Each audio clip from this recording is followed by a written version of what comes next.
Our project is a character analysis of Michael Scott from The Office. Our case study today focuses on Michael Scott from The Office. Born in 1964, he's currently 54 with an Irish, German, English, Scottish, and supposedly Native American background.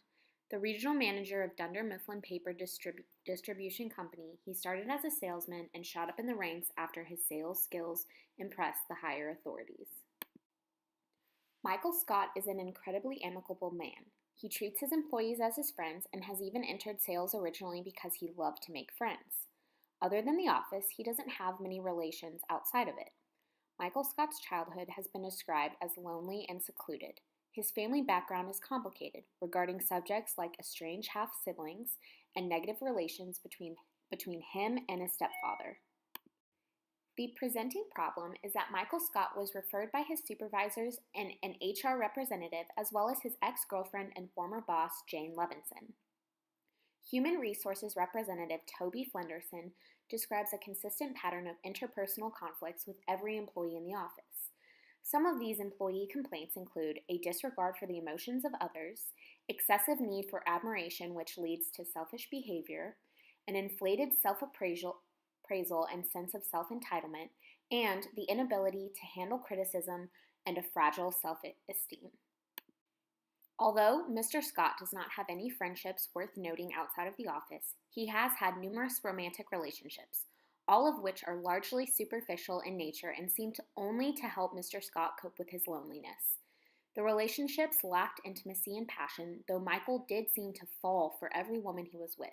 He publicly proposed to his ex-girlfriend, Carol Stills, at a Diwali celebration.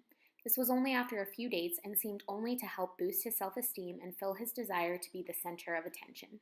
He quickly recovered and began to pursue his then-boss, Jane Levinson, by inviting her to a sandals retreat.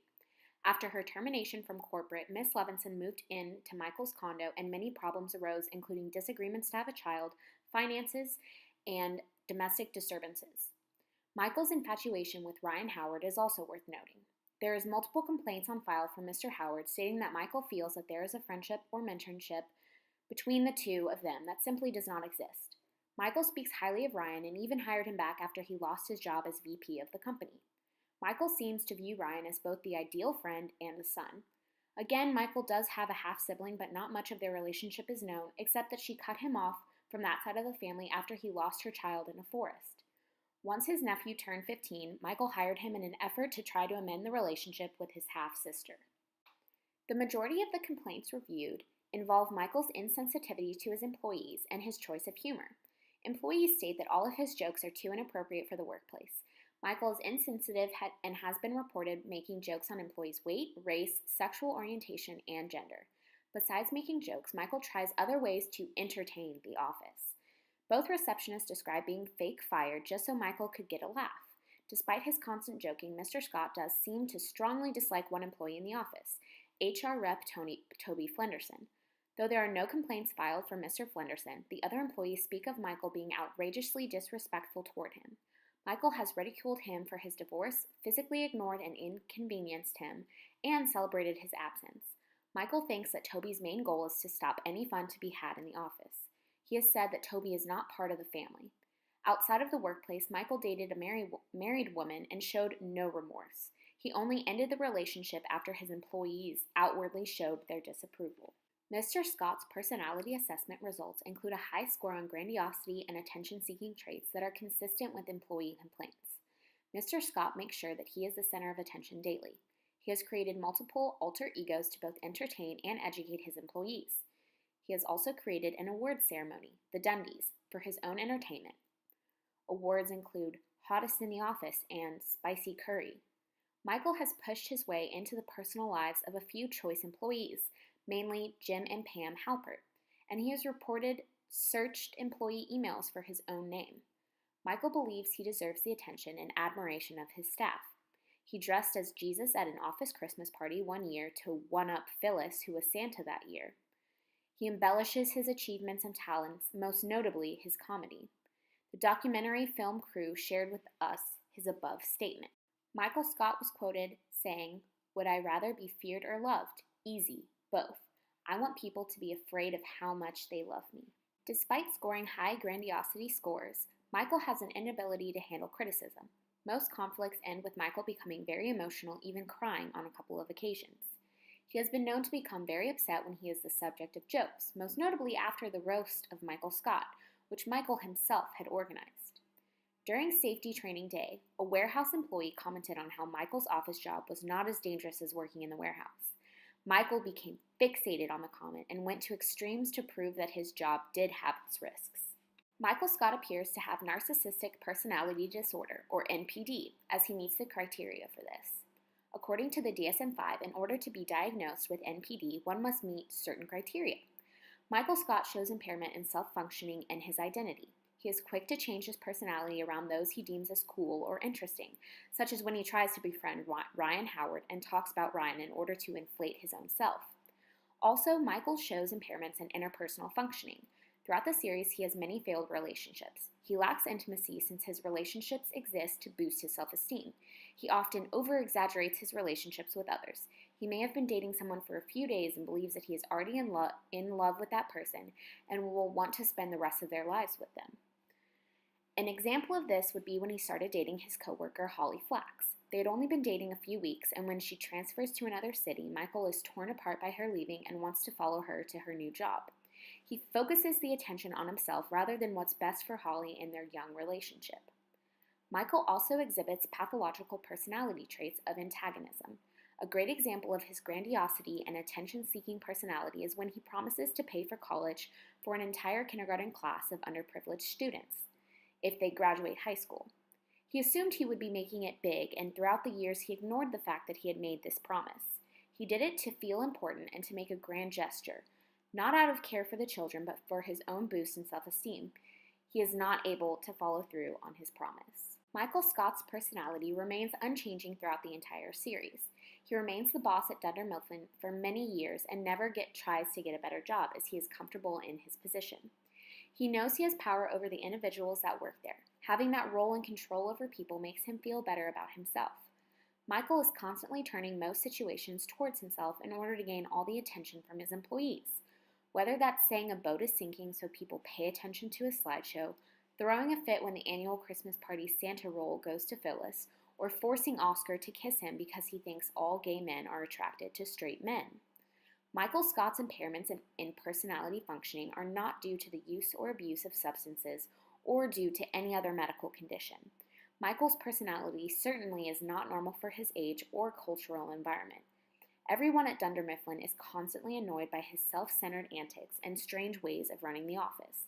His employees constantly have to walk on eggshells around him because of how easily he gets upset when others are not in agreement with him, further proving his personality does not reflect that of a 40-something-year-old.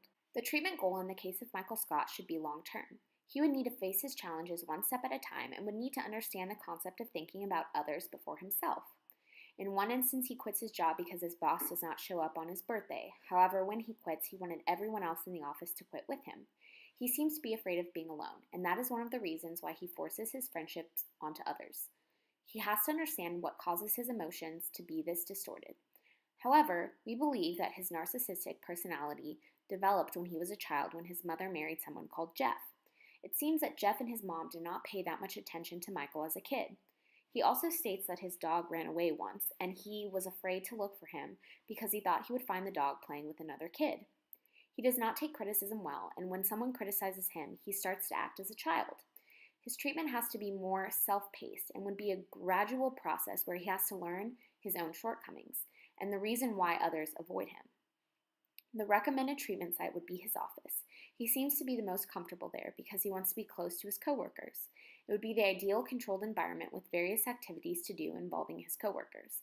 His coworkers know how Michael is and would be open in order to help him however they can. It would be good practice for Michael to form relationships outside of the office with ease as well. Other people from the client's life should be more involved in his therapy, including his coworkers and family members. They should tell him what he needs to change about himself in order to succeed in forming relationships. One of the best forms of therapy for him would be one-on-one therapy in which he would be more comfortable in order to disclose more personal feelings. And this form of therapy should be conducted by someone the patient is familiar with. Another form of therapy would be group therapy, in which the client would get the necessary feedback from an outside perspective. It would also help him form trust, friendship from people who are going through the same things as him, and help him develop interpersonal skills. There is overwhelming evidence supporting our final diagnosis of Michael Scott. Michael met all 6 criteria for narcissistic personality disorder. Regarding his impairment in self-functioning in his identity, one can see this symptom in the first season of the show. On episode 5, Basketball, Michael challenges the warehouse crew to a game of basketball. Michael automatically makes himself team captain due to his inflated self-view, claiming to be an amazing basketball player, which he is not. Throughout the show, he constantly brings attention to his abilities, despite his true skills or lack of. Among his many relationships throughout the show, most, if not all, were very superficial and lacked genuine love and affection. Michael's superficial relationships usually served as experiences of personal gain, which is an obvious impairment in interpersonal functioning. There is an excessive amount of evidence showing Michael's pathological personality traits of antagonism. Michael showed his grandiose behavior throughout Pam and Jem's childbirth, acting as if he was the one who conceived the baby. Another example that displays Michael's traits of antagonism is during Pam and Jem's wedding. Throughout the planning of the wedding as well as the ceremony, Michael always made it about himself, attempting to bring all the attention to himself. Michael's patterns of behavior and history as manager at Dunder Mifflin match the criteria required for personality disorder under the DSM-5. Michael's symptoms meet the required DSM-5 criteria for narcissistic personality disorder. Michael does not have a history of substance abuse and does not have any other medical conditions that could contribute towards his personality disorder. His personality disorder is a reflection of the grandiosity and vulnerability in his sense of self. The narcissistic tendencies and behavior that Michael demonstrates have been recorded on camera for the entirety of his position at Dunder Mifflin. Although one can only assess Michael's behavior during a 6-year period as manager, one can conclude that his disorder extends far beyond what is recorded. This conclusion is based on Michael's everyday behavior throughout his management position. As for behaving accordingly with different audiences, Michael disregards the emotions of anyone and shows no remorse for his behavior or comments. Michael occasionally showed selfless acts of kindness, but for the most part portrayed an exaggerated self-appraisal of himself, all while having an extremely fragile self-esteem.